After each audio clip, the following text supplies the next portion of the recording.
अस्सलाम वालेकुम नाजरीन, मैं हूं हकीम डॉक्टर ग़ुलाम शबीर। आज मैं आपको हेयर लॉस ट्रीटमेंट यानी गिरते बालों का इलाज बताऊंगा। एलोवेरा यानी घी क्वार बालों के लिए भी बेहतरीन दवा है।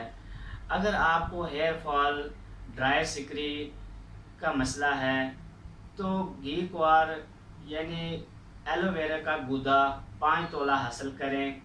अब इस गूदे में 3 तोला रोगन सरसों शामिल करके इसे खूब फेंटें।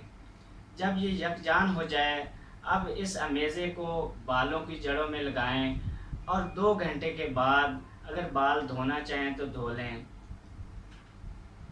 4-5 मरतबा के इस अमल से आपके बाल घने, लंबे, स्ट्रॉन्ग होने के साथ साथ सॉफ्ट एंड सिल्की भी हो जाएंगे। नाजरीन, मेरी ये वीडियो आपको अच्छी लगे तो आप इसको लाइक करें, सब्सक्राइब करें, शेयर करें ताकि दूसरों तक मेरी वीडियो पहुंच सके, ताकि हर एक इससे इस्तिफ़ादा हासिल कर सके। तो नाजरीन, इसी के साथ मैं आपसे इजाज़त चाहता हूँ। अल्लाह हाफ़िज़।